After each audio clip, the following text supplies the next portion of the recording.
RCN Televisión, Universidad Nacional de Colombia, presenta.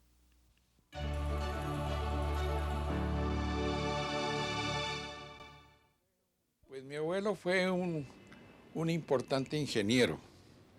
Casi toda mi familia ha sido de ingenieros, aunque mi suegro, que era también mi tío, era médico.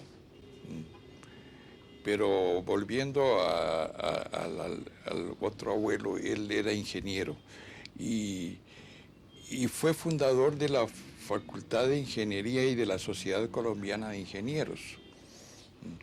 Y trabajó mucho tiempo en ferrocarriles. Bueno, el que fue más ferrocarrilero fue mi papá, que también es ingeniero y se dedicó, aunque fue una paradoja de la vida, porque mi papá hizo una especialización en Estados Unidos, pero de electricidad. Y sin embargo nunca vino a Colombia y nunca trabajó en electricidad, siempre trabajó fue en ferrocarriles.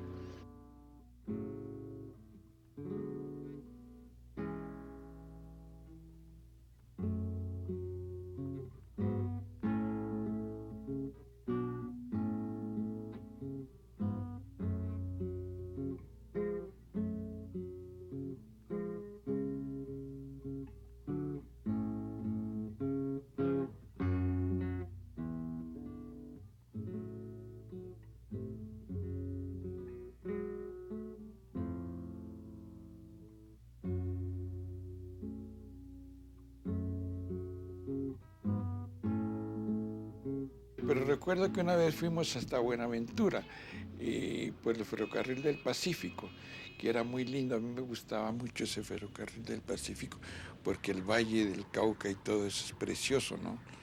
Y lleno de cigüeñas y de aves exóticas, en fin, muy bonito, con la naturaleza. Realmente la línea musical viene más que todo es por mi mamá, que mi mamá estudió mucha música en el conservatorio. Ella fue compañera de Lucía Pérez, entre otras cosas, Lucía Pérez Mogollón, una de nuestras grandes pianistas, y también de Gustavo Escobar Larrazábal, de Leopoldo Carreño, que eran los, digamos, los músicos de esa generación importantes. Leopoldo Carreño fue, entre otras cosas, fue profesor mío. Él me enseñó las primeras clases de teoría musical, Leopoldo Carreño. Y era un profesor muy bravo, a mí me daba mucho susto llegar a las clases de él porque le tenía temor. Era muy rígido, muy disciplinado, una cosa exagerada. Y yo era niño, desde luego. Bueno, y también tuve otro profesor que fue bastante bueno y que se llamó José Tomás Posada. José Tomás Posada fue un gran contrabajista. Él tocaba en la Orquesta Sinfónica el contrabajo y él también me enseñó teoría y solfeo.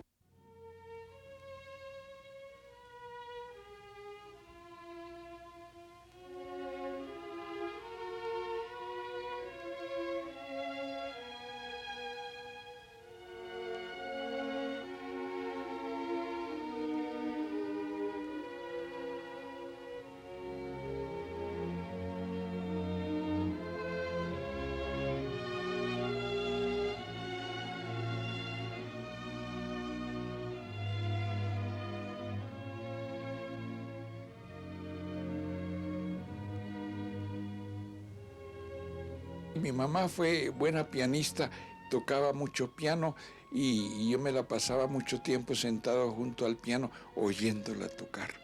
Yo creo que ahí se despertó ya mi afición definitiva por la música y mi deseo de ser ese mi camino. Porque yo tuve mucho tiempo, porque yo también, mi niñez era un poco, no digo absurda, pero yo iba al conservatorio, iba a la Escuela de Bellas Artes, iba al colegio. Y yo no sabía si iba a ser músico o si iba a ser pintor. Sabía que iba a coger algún arte, eso sí, sabía. En ese campo no tenía ninguna duda.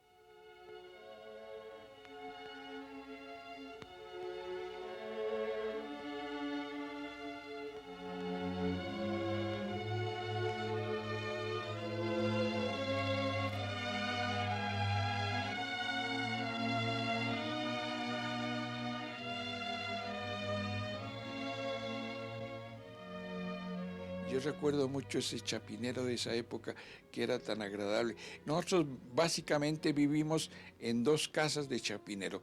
Una, la primera que más recuerdo, o más antigua, se llamaba la Liverpool. Y en ese tiempo todas las quintas tenían sus nombres. Y después, ya una, porque la Liverpool era arrendada, pero ya después mi papá compró otra, una quinta que se llama, sí se llama porque ya no existe, se llamó La Nínive. Y entonces la Liverpool y la Nínive fueron las dos quintas de mi vida de infancia en Chapinero. Yo vi mucha película muda, ¿no? Antes del que existiera el parlante. Sí. Me acuerdo una serie estupenda y enternecedora que se llamaban Las Niñas de París. Las Niñas de París. Una película muy linda, era muda. Sí, acompañaban las películas, muchas veces eran pianolas. Ponían rollos de pianola y con eso acompañaban el cine. Eso era característico. Yo me fui muy niña para Europa, en el año 1927, porque papá había sido nombrado cónsul de Colombia en Bruselas. Con la guerra llegamos a Santander y ahí en Santander estuvimos 2 años esperando que llegara el equipaje. Después nos vinimos y para despedirme me despedí cantando por radio allá en Santander de España. Esa fue la vida. Llegamos en 1942 a Bucaramanga, porque papá no quería subir directamente a Bogotá por la altura. Entonces estuvimos allá 2 años, pero a los 20 días de haber llegado nos mandaron a los niños, nos mandaron a Bogotá a conocer la familia. Entonces reconocí a Fabio porque de chiquitos nos habíamos conocido porque somos primos hermanos, pero entonces ahí ya nos conocimos como personas mayores. E inmediatamente quedamos muy encantados el uno con el otro. Pues fue un romance un poquito difícil, porque como decía, ellos se instalaron en Bucaramanga al venir de Europa, porque al suegro le dio miedo la altura de Bogotá. Yo aprovechaba cada fin de semana, sábado, domingo y lunes, y me iba a Bucaramanga. Eran unos viajes terribles, porque en esa época hacía el viaje por tierra. Entonces eran muy pesados. Yo recuerdo que llegaba a Bucaramanga muchas veces a medianoche. Y entonces me iba para la casa de Inesita y me ponía a tirarle piedritas a la ventana. Entablamos noviazgo con Fabio unas veces viniendo nosotros a Bogotá, otras veces con mucha frecuencia yendo él a Bucaramanga. Entonces estuvimos preparando un concierto. Fabio logró pues que pudiera ser en el foyer del Colón. Ahí hubo pues las invitaciones a todos los amigos y a todos los de la familia y ahí hicimos una pequeña audición. En la que él tocaba el piano y usted En la que él cantaba. tocaba el piano y yo cantaba, exactamente. Cuando yo era niño y en el conservatorio no existía la composición musical como carrera, sino simplemente el conservatorio producía más que todo pianistas, cantantes, en fin, instrumentistas, violinistas, pero no compositores. Mi título es incluso un poco pedante, a mí no me gusta. Mi título dice organista concertista. Y no es que lo deteste, pero no es verdad, no es la verdad. Yo estudié órgano, bueno, claro que me llamaba mucho la atención, yo siempre tuve como padre espiritual, digámoslo así, de la música a Juan Sebastián Bach, y Bach era más que todo organista, ¿no?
época en que usted tuvo la dirección del conservatorio ha sido catalogada como la época de oro de la música en Colombia. Cuéntenos cuáles fueron, qué conceptos filosóficos y pedagógicos lo llevaron a dar ese vuelco en la enseñanza de la música. Bueno, es que el conservatorio era, por decirlo así, aunque el término no es exacto, una fábrica para crear ejecutantes de música. Y yo me di cuenta de que había mucho alumno que se perdía, porque ser ejecutantes de música, eso es una cosa difícil, la carrera de concertista no es fácil. Y entonces pasaba el conservatorio, era un sitio, llamémoslo de paso, donde entraba cantidades de gente y salían cantidades de gentes. Y yo decía, pero esa gente que estudió durante varios años, incluso bastantes años, y salen a nada. Eso es imposible. Hay que darle una orientación a ese factor humano que está ahí latente. Y entonces fue cuando se me ocurrió, hombre, creemos una pedagogía musical especializada donde no se pierden, sino salen a enseñar, que es realmente el porvenir, enseñar la música. Yo veía que el principio básico era educativo, formar profesores de música, para que fueran hasta el último rincón del país pudiendo enseñar música. Y entonces, para mí pensé, hay que crear una carrera de maestro musical, pero maestro no en el sentido peyorativo de la palabra, sino en el real sentido, En el formativo. en el formativo del maestro, ¿sí? Que enseñara música y que fuera, que cubriera todo el país hasta el último rinconcito del país. Y que hubiera un profesor de música en cualquier parte de Colombia. Claro. Y entonces también eso expandía, digamos así, la posibilidad profesional de enseñanza a todo el país. Sí. Inclusive usted propuso la creación, digamos, de un sistema que permitiera llegar también a gran cantidad de público a través de los medios masivos, de la televisión, por ejemplo. Claro que sí, y que eso es importantísimo porque los medios masivos son básicos para la culturización de un país. Entonces, si en ese medio masivo existe ya una especialización hacia la enseñanza musical, pues se abre un campo fantástico de actividad artística, ¿no? De actividad educativa.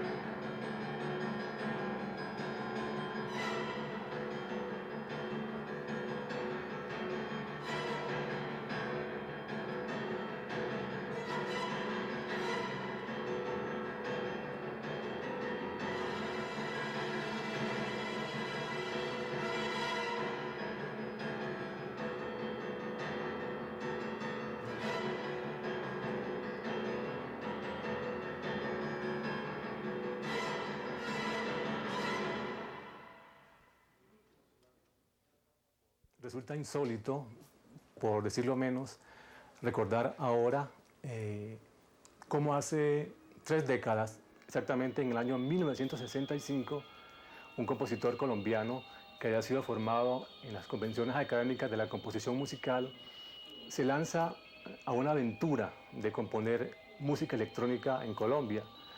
Y digo que es una aventura porque no existían en esa época, y solo hasta hace muy pocos años hay referencias de ese tipo. No había referencias tecnológicas ni experiencia musical en Colombia para que un compositor académico llegara naturalmente al campo electrónico. Me refiero al compositor Fabio González Zuleta, quien había estudiado en el Conservatorio Nacional en Bogotá, su ciudad natal. El maestro González Zuleta, con mucha curiosidad, se tomaba los estudios de la Radiodifusora Nacional de Colombia a las 12 de la noche, cuando ya todo estaba cerrado, para trabajar una pieza electrónica que él llamó finalmente ensayo electrónico. Habría que decir que se trabajó en un estudio de grabación, tal como se hacía hace 15 años en Europa, cuando comenzó a trabajarse en la música electrónica. Y él lo que hacía era casi un proceso manual, ¿no? De grabar, editar, escuchar y pegar cintas casi de manera como lo hace un sastre hoy, ¿no?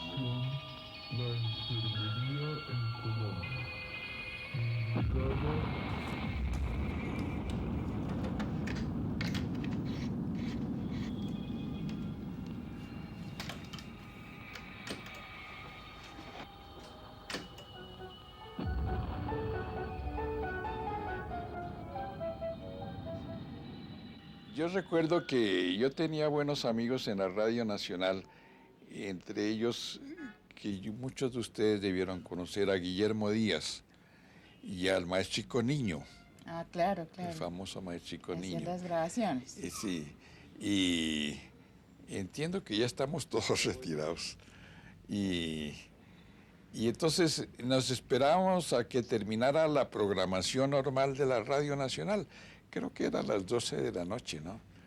Y entonces nos reuníamos allá con Díaz y con mi Maestrico Niño y nos poníamos a producir, bueno, el término exacto es a producir ruidos con todos los equipos de grabación de la radio y a ordenarlos. Yo recuerdo que hice un catálogo de ordenación de esos ruidos o de esas expresiones y entonces hice una especie de composición un poco escrita matemáticamente cómo era el orden o las secuencias de esos ruidos, ¿no? De esas expresiones. Y entonces hicimos una música, yo recuerdo que pensé, muy absurdo, pero así lo pensé, y por qué no decirlo, pensé en una especie de proceso de creación del mundo. Se conjugaron varios factores como la venida de algunos profesores, instrumentistas y músicos muy importantes europeos que venían después de la guerra, de la Segunda Guerra. Sí, ahí hubo toda una, ya por decirlo así, todo un núcleo de importación, llamémoslo de posguerra, por decir algo, aunque no es exacto, de posguerra, y en su mayoría también profesores judíos. Claro. Que estuvieron con nosotros muchos años, y yo recuerdo con mucho cariño a algunos de ellos. Por ejemplo, para no ir más lejos, el maestro Rothstein. Claro, violinista. Más que todo era violista. Ah, violista. Violista era Rothstein, sí. ¿Cuál es la obra que usted piensa que lo define más su estilo, que en realidad es como un resumen de su pensamiento musical? Yo me atrevería, aunque claro, todo es muy relativo, pero yo me atrevería a poner un punto de partida en la Sinfonía número 3, que fue la que escribí para la Orquesta Sinfónica de México, con Luis Herrera de la Fuente, que fue el que estrenó esa sinfonía en el Festival Interamericano de Washington, la Sinfonía número 3. Entonces es como, sí, claro que no es exacto, pero es como un punto de partida esa obra. ¿Cuántas sinfonías ha escrito, maestro? He escrito 9, y no por dármelas de beethoveniano, sino que la vida me tomó, me trancó ahí.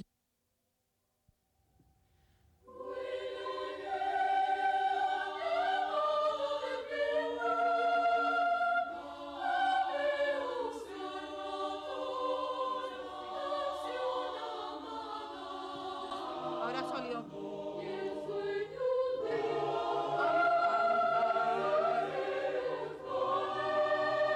Cuidado.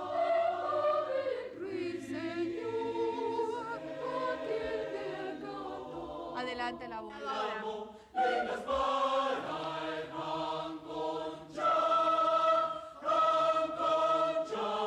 Fuerte y adelante. Adelante, adelante, por favor. Respiración. Conmigo, por favor.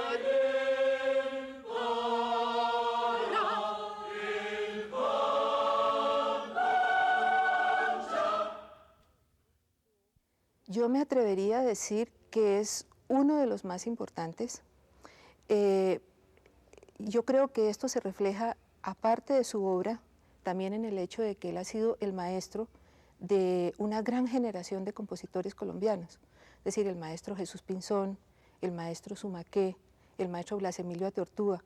Todos estos grandes compositores que tenemos tan representativos actualmente fueron en su momento alumnos del maestro, quien los orientó, quien les dio, digamos, las pautas para seguir adelante en una forma que es muy importante de la manera de trabajar del maestro González Zuleta, y es que trata de dejar que cada persona deje aflorar aquello que es realmente. En 1957, con motivo de los hechos políticos que produjeron la caída del general Rojas Pinilla, a mí me tocó cantar un Te Deum que él compuso y bautizó con el nombre de Te Deum por la paz. Yo lo canté con coros y con orquesta, un Te Deum muy bonito. No, pues Fabio González es uno de los buenos músicos que ha tenido el país.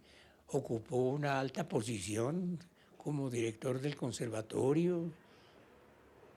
Y ha compuesto música muy interesante, desde luego moderna, pero a mí personalmente me gusta bastante. La música de cámara es tal vez el aspecto en que más debiera haber insistido, pero no lo hice, la vida no me dio para tanto. Pero gracias a Dios tengo una serie de, no grandes obras, pero sí de algunas obras de música de cámara. Y entre otras cosas me llama la atención 3 cuartetos que he escrito, entre paréntesis, y esto no es una cuña. Hay un cuarteto mío que nunca han tocado, que es el número 3. Ese nunca lo han tocado. ¿Qué obras se han editado en el exterior de sus composiciones? Bueno, la única obra realmente que me han editado es el Quinteto Abstracto, que lo hizo ¿quién lo hizo? Dios mío. Quinteto para vientos, ¿no es cierto? Para vientos.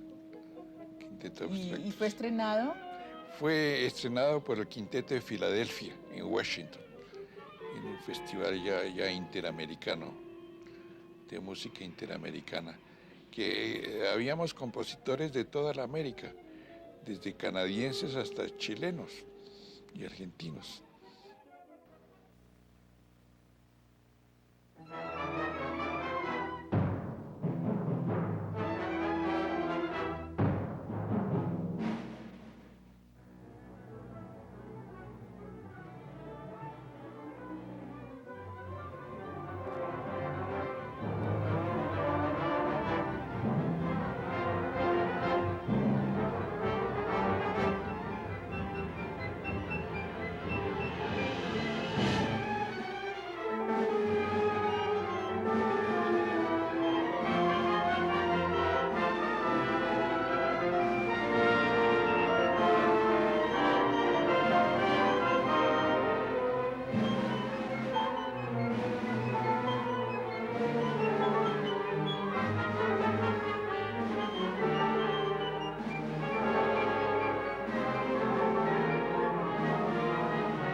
UN Televisión, Universidad Nacional de Colombia, presentó el anterior programa.